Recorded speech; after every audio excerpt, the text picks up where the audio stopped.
चलो आज बात करते हैं क्रिया की। क्रिया क्या है? क्रिया क्या है? तो जिन शब्दों से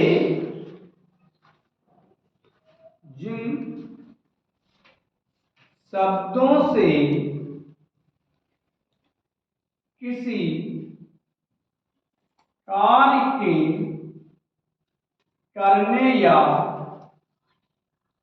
होने का बोध उसे क्रिया कहते हैं।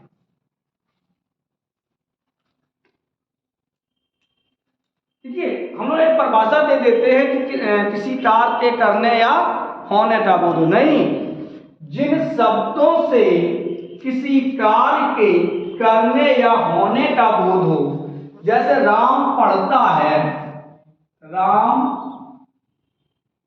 पढ़ता है, तो पढ़ना शब्द ऐसा है जो हमें किसी कार्य के करने का ज्ञान करा रहा है कि कोई कार्य हो रहा है। जैसे मोहन गा रहा है, तो जो गा शब्द है ये हमें क्रिया के करने या होने का बोध कराता है, इसलिए इसे हम क्रिया कहेंगे। तो जिन शब्दों से किसी कार्य के करने या होने का बोध होता है उसे हम क्रिया कहते हैं। जैसे वह चलता है, वह खाता है, मोहन पुस्तक पढ़ता है, राधा गीत गाती है, सोहन दौड़ता है। तो दौड़ना, चलना, खाना, पीना, जाना, ये क्या है? ये क्रिया है। क्रिया बनती कैसे है? तो जो क्रिया का मूल रूप होता है, क्रिया बनती कैसे है? तो क्रिया का जो मूल रूप होता है, क्रिया के मूल रूप को हम क्रिया के मूल रूप को धातु कहा जाता है। क्या कहा जाता है? धातु। धातु एक अनेकार्थी शब्द है। ये तो धातु को हो नहीं, जो जैसे मेटल है, सोना है, चांदी है, ये भी धातु है। लेकिन क्रिया के मूल रूप को भी हम धातु कहते हैं। क्या कहते हैं? धातु। जैसे पढ़, गा, चल, रुक, हंस इत्यादि। ये क्या है? खा। ये क्या है? धातु। अब इन्हें हम क्रिया बनाए तो इनमें हम प्रत्यय लगा के, जैसे खाना, पढ़ना, गाना,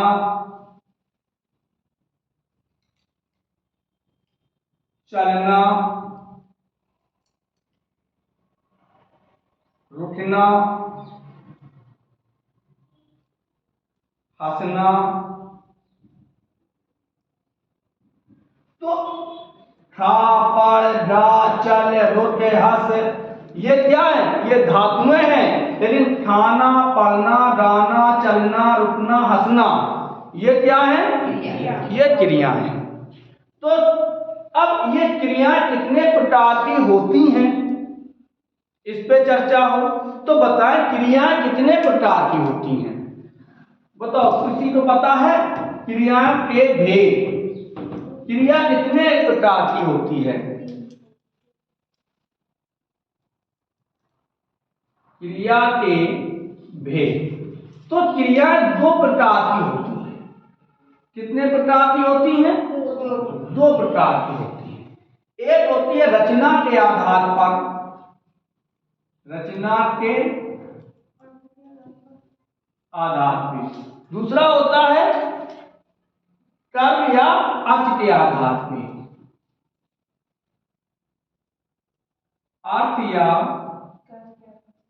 कर्म के आधार पर। तो क्रियाएं कितने प्रकार की होती हैं? दो प्रकार की। पहली होती है रचना के आधार पर, दूसरी होती है अर्थ के आधार पर। अर्थ ही कर लीजिए, कर्म हटा दीजिए, अर्थ के आधार पर। तो सबसे पहले रचना के आधार पर क्रियाएं एक प्रकार। रचना, रचना का मतलब बनावट। कुछ क्रियाएं ऐसी होती हैं जो केवल उनमें धातु ही रहती है, कुछ क्रियाएं ऐसी होती हैं जिनमें हम प्रत्यय लगा लेते हैं। अच्छा, एक चीज और बता दें, क्रिया बनती कैसे है, एक चीज बता दी। चलो एक और यहां पे हम आपको चीज बता दें कि क्रिया 3 प्रकार से बनती हैं। कितने प्रकार से बनती हैं? एक तो धातु से बन रही, जैसे पढ़ना। एक किससे बनती है? एक संज्ञा से भी क्रिया बनती है। किससे बनती है? संज्ञा से भी क्रिया बनती है, जैसे हथियाना, गरियाना, लतियाना। और लतियाए दो तो लतियाना, गरियाना, बतियाना, सठियाना, ये भी क्रिया है। एक विशेषण से भी क्रिया बन जाती है। तो क्रिया विशेषण से, जैसे विशेषण से किस प्रकार से बनेगी? गर्म विशेषण गरमाना, ठंड विशेषण ठंडाना, चिकनाना, चिकना नहीं होता है, चिकनाना। तो ये भी है। अब क्रियाओं पर जहां हम चलते थे वहीं चलेंगे। रचना के आधार पर भी क्रिया के 2 भेद होते हैं। रचना के आधार पर क्रिया के कितने भेद होते हैं? 2 भेद होते हैं। कौन कौन से 2 भेद होते हैं? दिखाई दे रहा है? कौन कौन से 2 भेद होते हैं?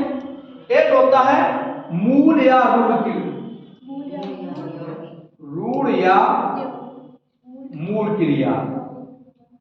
दूसरी होती है यौगिक क्रिया।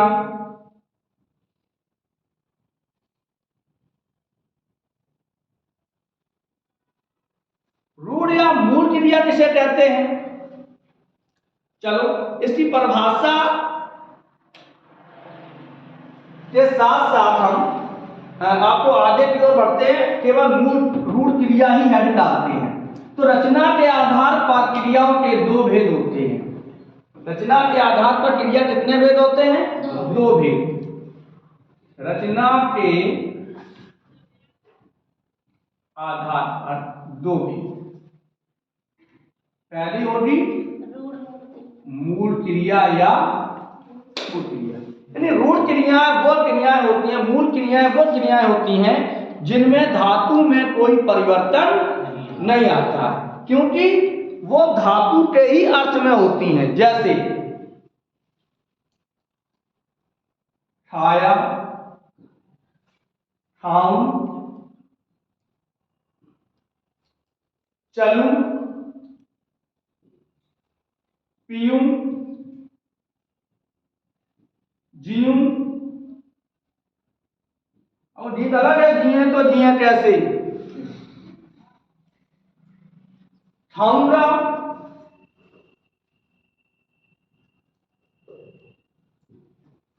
खाया था, मुझे खाया, खाऊंगा, खाया, खाए, खाती हूं या खाता हूं।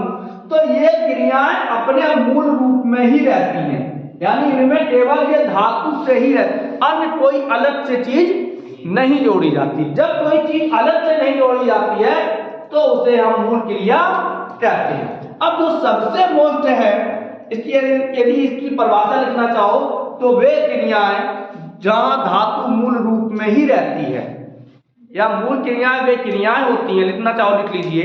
मूल या रूढ़ क्रियाएं वे क्रियाएं होती हैं जिनमें धातु मूल रूप से अपने ही अर्थ में प्रयोग होता है। धातु मूल रूप से अपने ही अर्थ में प्रयोग होती है। जैसे खाया, खाऊं, खाऊंगा, खाया था, खाएंगे, खाता हूं आदि।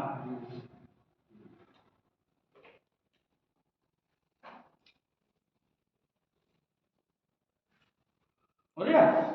अब आगे बढ़ते हैं। दूसरी जो क्रिया होती है रचना के आधार पे, उसका नाम है यौगिक क्रिया। ये बहुत मोस्ट है, यौगिक क्रिया। ये तो सबसे बड़ी बात। योग का मतलब होता है यौगिक, योड धन इट। योड माने क्या होता है? जोड़। फेविकिट वाला नहीं, फेविकिट होता है, फेविट्रॉल होता है, दोनों होते हैं। हाँ, ट्रॉल माना तो बुलाना होता है, फेविट्रॉल अलग होता है। चलो, योड माने जोड़, इट माने संबंध। ऐसी धातुएं जो जो जुड़ते बनती हैं, यानी कि जिनमें अन्य धातुओं का भी संयोग रहता है, उसे हम यौगिक क्रियाएं कहते हैं। लिखना चाहो तो लिख लीजिए कि वे क्रियाएं या वे धातुएं जो एक से अधिक धातुओं से मिलकर बनती हैं, वे धातुएं जो एक से अधिक तत्वों से मिलकर बनती हैं, उन्हें यौगिक क्रियाएं कहते हैं। उन्हें क्या कहते हैं? यौगिक क्रियाएं। और यौगिक क्रियाएं 4 प्रकार की होती हैं। कितने प्रकार की होती हैं? 4 प्रकार की। ये पूछा जाता है कि यौगिक क्रियाएं कितने प्रकार की हैं? 4 प्रकार की हैं। तो चलो सबसे पहले इसी पे चर्चा करते हैं थोड़ी सी। अभी उसमें हम सब देंगे, यौगिक क्रियाओं पे चर्चा करते हैं। तो सबसे पहले बात होगी यौगिक क्रिया का जो पहला भेद है वो है आपका प्रेरणार्थक क्रिया। प्रेरणार्थक क्रिया। अच्छा, प्रेरणार्थक शब्द कैसे बना है? कौन सी संधि है? देखिए, प्रेरणार्थक शब्द समझ लीजिए, प्रेरणा धन अर्थ, धन अर्थ। अब यहां पे प्रत्यय है, संधि नहीं है, लेकिन यहां पे ये संधि है, दीर्घ संधि है। यहां केवल प्रत्यय है, और प्रत्यय में शब्द लघु और दीर्घ नहीं होता है। जैसे लेथ धन अक, अब यहां पे लेथाक नहीं होगा, लेथक ही होगा, क्योंकि अक प्रत्यय है। और प्रत्यय ऐसे शब्द हैं जो स्वयं में सार्थक होते हुए भी व्यवहार के रूप में नहीं होते हैं, व्याकरण रूप से नहीं होंगे। यदि अक प्रत्यय लिखा है तो उसका कोई अर्थ नहीं होता। लेकिन जैसी लेखक, तो लेख से संबंधित, लिखने से संबंधित। ऐसी प्रेरणार्थक, प्रेरणा धन अर्थ, प्रेरणा। प्रेरणार्थ में कौन सी संधि हो गई? दीर्घ संधि हो गई। तो यहां तो संधि हो गई, और अट प्रत्यय हो गया, अट से संबंधित। ऐसी क्रियाएं या ऐसी धातुएं जो किसी प्रेरणा से संबंधित होती हैं, जो किसी प्रेरणा से संबंधित होती हैं, उसे प्रेरणार्थक क्रियाएं कहते हैं। और प्रेरणार्थक क्रिया पहली यौगिक क्रिया का भेद है। लगे रहो, लगे रहो, लगे रहो मुन्ना भाई। समझ में आया? अब इसकी परिभाषा क्या होगी? इसकी परिभाषा को देख लेते हैं। प्रेरणार्थक क्रिया इतने भी समझ में आ जाएगा। जब कर्ता स्वयं कार्य ना करके अन्य किसी को कार्य करने की प्रेरणा दे या प्रेरित करे, तो उसे प्रेरणार्थक क्रियाएं कहते हैं। देखिए एक चीज और समझ लेते हैं। प्रेरणार्थक को मूल शब्द का अर्थ नहीं, प्रेरणार्थक में देखिए 3 शब्द हैं। सबसे पहले प्रेरणा, दंत, फिर अर्थ। प्रेरणार्थ, प्रेरणार्थ का मतलब होता है प्रेरणा के लिए केवल, लेकिन अर्थ प्रत्यय लगने से हो जाता है संबंधित, प्रेरणा के अर्थ से संबंधित। यानी जब कर्ता स्वयं कार्य ना करके किसी को कार्य करने की प्रेरणा देता है, यानी हम खुद कार्य नहीं करेंगे, हम कोई काम ना करें। जैसे हम कह दें कि कल मैं हिंदी पढ़वाऊंगा, तो आज हम लोग हाथ पांव जोड़ रहे हैं, भैया कल हमारी हम हिंदी पढ़ा दीजिए, तो हम नहीं पढ़ाएंगे, हम हिंदी पढ़वाएंगे। जैसे चलो आज तुम्हें हम कुल्फी खिलाएं, ये प्रेरणार्थक नहीं है। चलो तुम्हें कुल्फी खिलवाएं, मतलब टॉवल टोपी पहनाए तब तुम्हें खिलवाए थे। माली ने फूल तोड़े, माली ने फूल तोड़े, यहां उसने कार्य स्वयं किया, और लेकिन माली ने फूल तोड़वाए, यहां उसने कार्य स्वयं नहीं किया। तो जहां कर्ता अपना कार्य स्वयं ना करके किसी दूसरे को करने की प्रेरणा दे, इन्हें पिटवाए दो, नहीं कहते इन्हें पिटवाए दो, इन्हें कही थी मारो, तो इन्हें जिसने कहा था उसने स्वयं नहीं कहा, तुम्हें कही चढ़ जा बेटा सूली पे, भला करे भगवान। हाँ, तो ये प्रेरणार्थक क्रिया है। तो जब कर्ता स्वयं कार्य ना करके अन्य किसी को, मोहन ने पत्र पढ़वाया, मोहन ने पत्र पढ़वाया, अब स्वयं नहीं पढ़ा। गीता ने चिट्ठी लिखवाई, अरे गीता आ नहीं रही बहुत दिनों से, गीता ने चिट्ठी लिखवाई, स्वयं नहीं लिखी, किसी से कहा कि भैया लिख दो। पहले चिट्ठी बहुत चलती थी, मतलब आदमी स्वयं नहीं लिखता था, दूसरे पकड़ जाए तो दूसरे के लेख से भैया आ रहे हैं बैठिए, दूसरे से प्रेरणा दे, दूसरे का लेख हो, दूसरे का कागज हो, दूसरे की कलम हो। चिट्ठी पकड़ जाती तो जे मिलो या तो राइटिंग। हाँ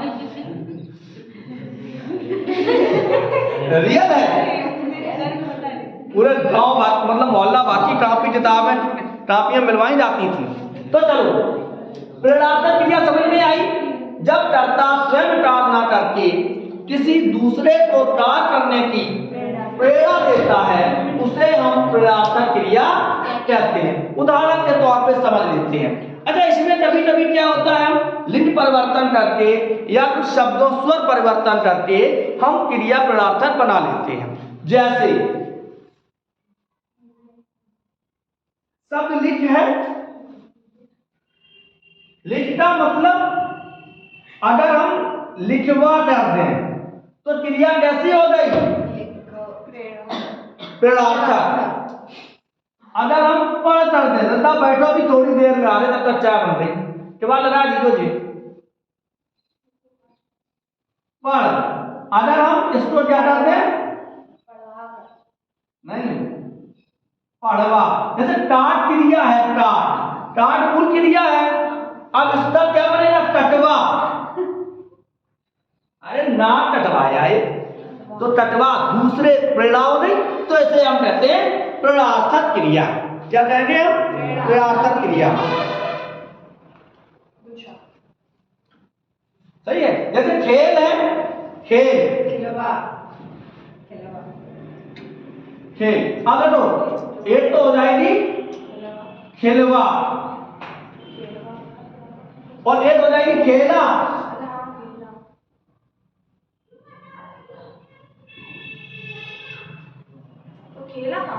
ऐसे उदाहरण, मदारी ने खेल खेला, किसी की प्रेरणा से खेला, स्वयं नहीं खेला। राम ने श्याम को जगाया, स्वयं नहीं जगाया, राम ने श्याम को जगाया, तो राम को किसी ने प्रेरणा दी कि भैया श्याम को जगा दीजिए, तो वो क्या होगी, प्रेरणार्थक क्रिया हो गई। समझ में आ गई। दूसरी क्रिया आती है हमारी साहित्य क्रिया।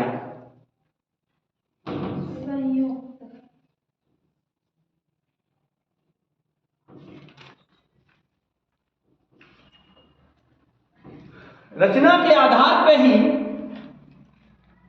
जो दूसरी क्रिया होगी, यानी ये यौगिक क्रिया हो गई। यौगिक का पहला यौगिक क्रिया है, यौगिक क्रिया है, ये रचना के आधार पे है। इसके पर दूसरी क्रिया है आपकी, दूसरी कौन सी है, संयुक्त क्रिया।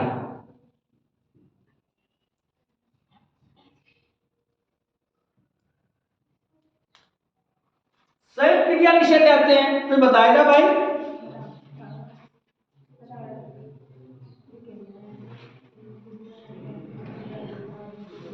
क्रियाएं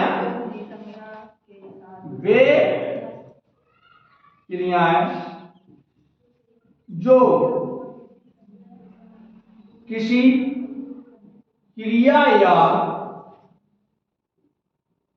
संज्ञादि से मिलकर बनती है।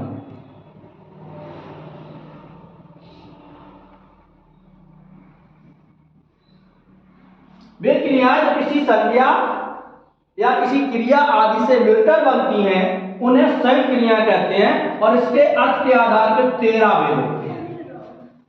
कितने वेद होते हैं? 13 वेद होते हैं। अगर समझ में आया? संयुक्त क्रिया कितने प्रकार की होती हैं? 13 प्रकार की होती हैं। हाँ, 13 पढ़ाई दे रहे हैं। 5 मिनट लगेंगे, नहीं 2 मिनट बताओ पढ़ा दे। हाँ, और ना बताओ तो ना पढ़ाए, हमें क्या है। तो इसमें सबसे पहली क्रिया होती है आरंभ बोधक। आरंभ बोधक अच्छा समझाए दे रहे हैं। आरंभ बोधक क्या है कि धातु के साथ लगा शब्द होगा, लगना। धातु के साथ यदि लगना शब्द लगा होगा तो क्रिया आरंभ होगी। वह पढ़ने लगा, खाना बनने लगा, वह देखने लगा, चाय पीने लगा, वह चलने लगा, पानी बरसने लगा। क्रिया कैसी है? आरंभ। वह गाने लगा। क्रिया कैसी है? आरंभ। इसके बाद आता है समाप्ति।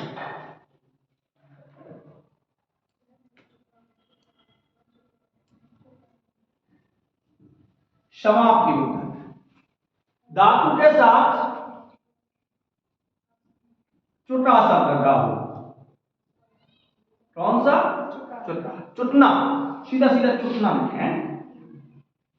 पानी बरस चुका, वह खा चुका, वह जा चुका, वह चल चुका, वह खेल चुका। तो धातु के साथ क्या है? वह पढ़ चुका। फिर आता है आकस्मिकता बोधक।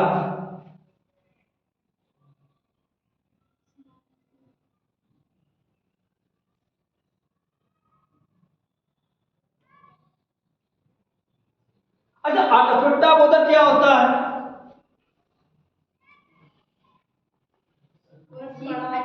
अचानक हो जाए।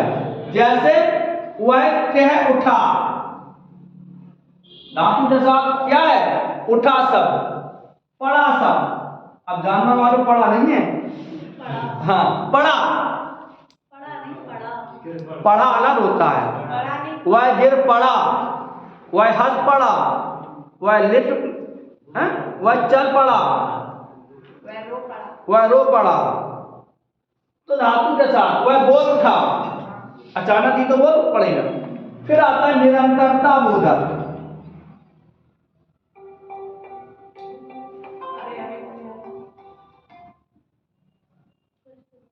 निरंतरता बोधक यानी कोई क्रिया निरंतर चली तो धातु के साथ कौन सा शब्द आएगा?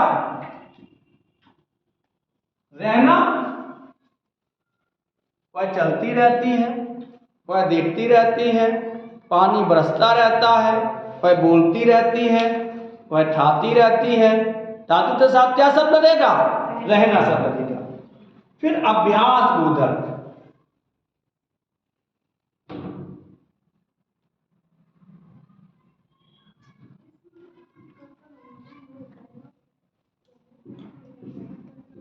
अभ्यास बोधक धातु के साथ कर्ता शब्द लगेगा। धातु के साथ करना। वह लिखा करता है, वह पढ़ा करता है, वह गाया करता है, वह चला करता है, वह देखा करता है, वह रोया करता है, वह दौड़ा करता है। अच्छा, रोने का भी अभ्यास होता है।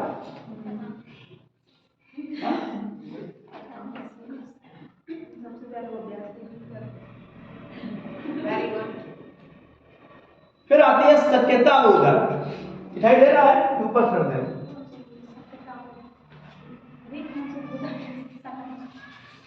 इधर दिखाई दे रहा है, शक्यता बोधक। धातु के साथ संज्ञा शब्द लगेगा। तुम जा सकते हो, तुम बैठ सकते हो, तुम खेल सकते हो, आप देख सकते हो, आप रो सकते हो, आप हंस सकते हो, आप ढूंढ सकते हो। हाँ, ढूंढना भी क्रिया है, क्यों? ढूंढना क्रिया है। जबकि शाम को संगीता मुस्कुरा रही थी, उसके पति घूम रहे थे। हाँ, तो ढूंढना क्या है? क्रिया। वह ढूंढ सकता है। फिर आता है अवकाश बोधक।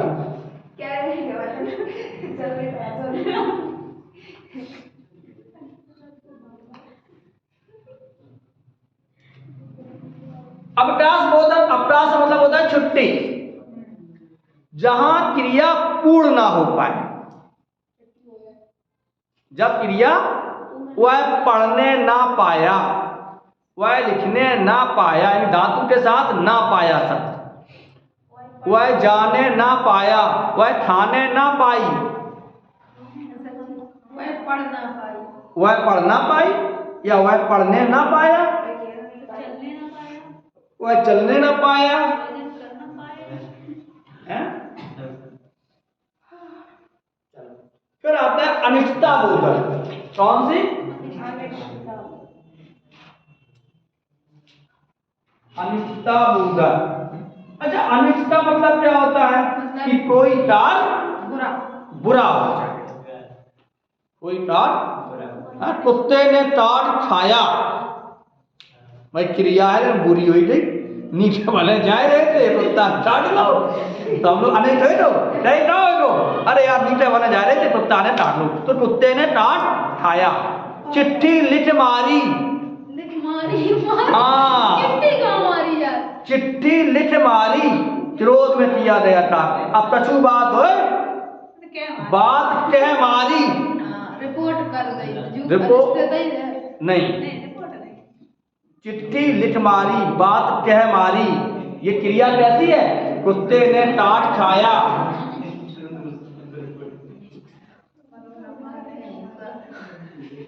इच्छा बोधक।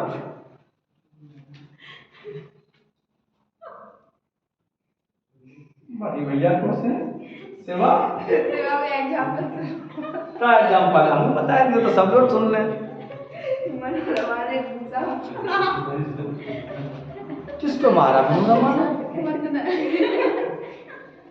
चलो,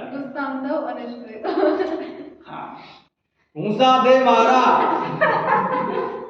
अनिष्टता बोधक है। आगे देखते हैं कौन सी आई? इच्छा बोधक। इच्छा बोधक धातु के साथ, देखो यहां पे क्या, अनिष्टता बोधक में धातु के साथ मारना शब्द होगा, चिट्ठी लिख मारी है, बात कह मारी।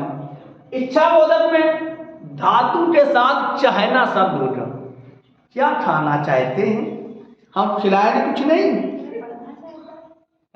वह पढ़ना चाहता है, इच्छा है उसकी,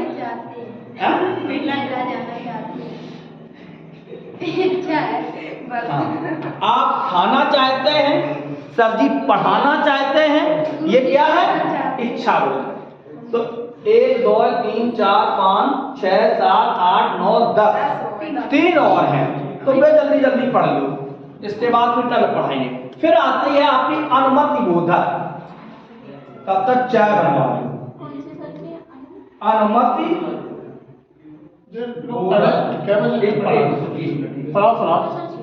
अनुमति बोधक। अनुमति बोधक में धातु के साथ कौन सा शब्द लगेगा? दो। धातु के साथ देना शब्द, उसे पढ़ने दो। धातु दाम दो या देना, उसे पढ़ने दो, उसे खेलने दो, उसे रोने दो, उसे हंसने दो, उसे बैठने दो, उसे जाने दो। धातु के साथ अनुमति है, तुम जा सकते हो नहीं होगा, उसे जाने दो, उसे बैठने दो, ये क्या है? अनुमति है। फिर है, हाँ कभी कभी अपवाद हो जाता है, उसे जाने दिया गया, ये भी अनुमति है। उसे करने दिया गया, उसे खाने दिया गया, लेकिन दिया सब जरूर लगेगा। इसके बाद आता है आपका आवश्यकता बोधक।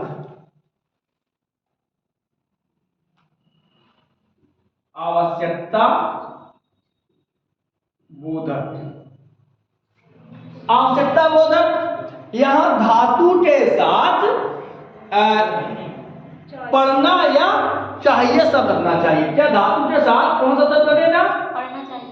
चाहिए, उसे पढ़ना चाहिए, उसे खेलना चाहिए, उसे दौड़ना चाहिए, उसे मेहनत करना चाहिए, उसे लिखना चाहिए, उसे दवा लेनी चाहिए, आपको फीस देनी चाहिए।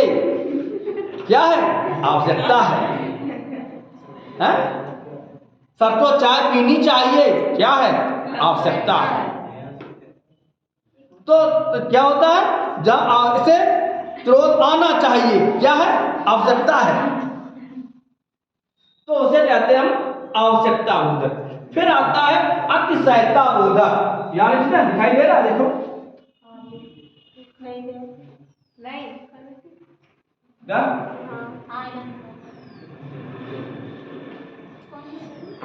अतिशयता,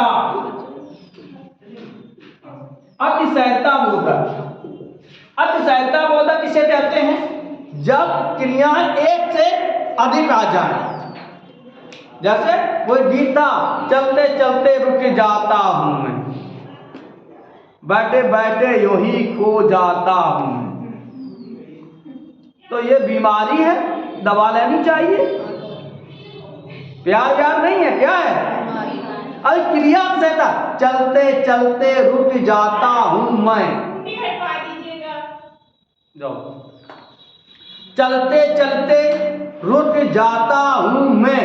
तो रुकना यानी जहां एक से अधिक क्रियाएं आती हैं उसे हम वह पढ़ते पढ़ते सो गया, आप बैठे बैठे थक गए, वह हंसते हंसते रो पड़ा। ये क्रिया कैसी है? अतिशयता बोधक। कैसी है? अतिशयता बोधक। लास्ट है आपकी, यहां लिखे दे रहे हम,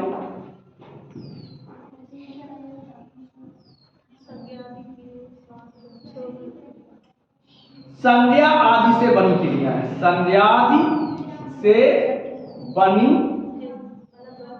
क्रिया, संज्ञा आदि से बनी क्रिया, ये 13वां भेद है।